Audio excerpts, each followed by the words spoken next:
Hello. हाय दोस्तों, कैसे हैं सब लोग। एक छोटी सी स्टोरी है जो आपके साथ में रखना चाहता हूँ। और वो स्टोरी ये है कि दो भाई थे, बड़े प्यार मोहब्बत से रहते थे। कुछ टाइम के बाद बड़े भाई की शादी हुई। जब शादी हुई तो उसकी बीवी बोली कि तुम्हारा जो छोटा भाई है, इसका नज़र का अच्छा नहीं है, ये मुझे घूरता रहता है। तो बड़े भाई को गुस्सा आया, हमने छोटे भाई को घर से बाहर निकाल दिया और बोला कि हाँ बताना। तो छोटा भाई बोला, देखो भैया, ऐसी कोई बात नहीं है, आपको गलत फहमी है, उनको गलत फहमी है भाभी को। मैंने ऐसा कुछ भी नहीं किया, मैं तो सिर्फ अपना आता हूँ, खाता हूँ, सो जाता हूँ। मैं नहीं निकल जाए यहाँ से। मैंने छोटे भाई को निकाल दिया और दरवाजा बंद कर दिया। छोटा भाई क्या करता, छोटा भाई बाहर आ गया। बाहर आने के बाद में हमने किसी काम में लग गया और खूब पैसे कमाने लगा। 10 साल हो गए। जब 10-15 साल हो गए तो छोटे भाई को बड़े भाई की याद आई कि भाई बड़े भाई के पास जाना चाहिए, क्या पोजीशन है बड़े भाई की, और अच्छी पोजीशन होनी चाहिए। फिर कोई बात नहीं। तो कुछ टाइम के बाद में बड़े भाई की लड़की थी एक, उसकी शादी होने लगी। जब शादी होने लगी तो लगन बैठा हुआ था। तो इसे पता चला, गांव पहुंचा छोटा भाई। छोटा भाई को पता चला कि मेरी भतीजी की शादी हो रही है। बोले मुझे बुलाया तो है नहीं, चलो मुझे तो बहुत मोहब्बत है भतीजी से, मैं चल के देखता हूँ।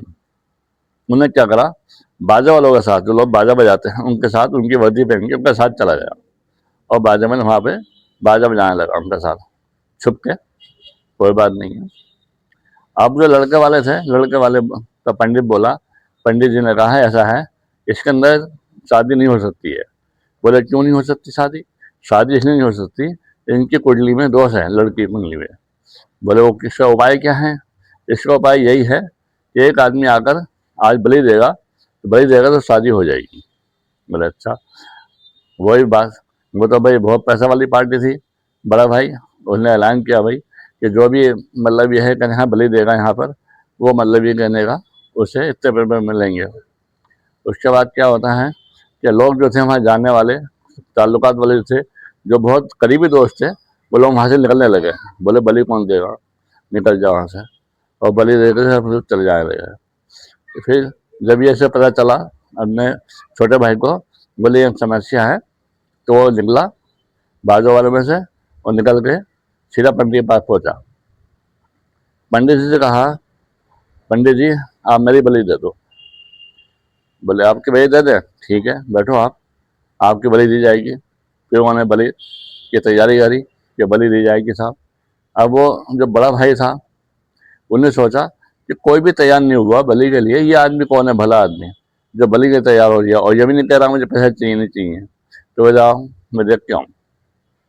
जब बलि की तैयारी होने लगी और बलि का नंबर आया, तो वो बड़ा भाई वहाँ पहुंचा और उस आदमी को, नीचे बैठा था, सर जो है उसे उठाया।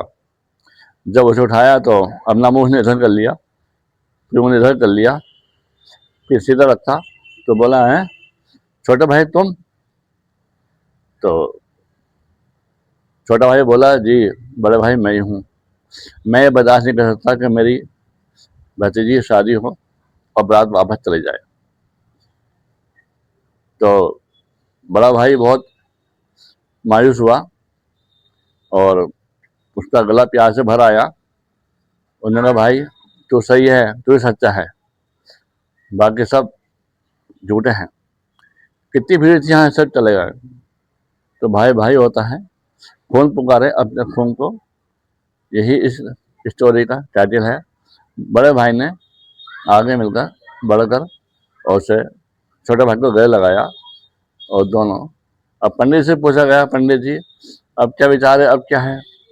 पंडित जी बोले देखो, इसकी कुंडली में कोई दोष नहीं है, ना लड़के की ना लड़की की। हमें जो था, भाई को मिलना था, भाई को मिलवाना था। हम चाहते थे कि भाई आ जाए, कहीं पर भी हो तो हाँ भाई आ जाए। और हमारी जो पुरानी थी पॉलिसी थी वो कामयाब हो गई और तुम्हारा भाई आपको मिल गया। मुबारक हो, शादी करो धूमधाम से। जय हिंद। और आप सबका बहुत बहुत शुक्रिया, धन्यवाद।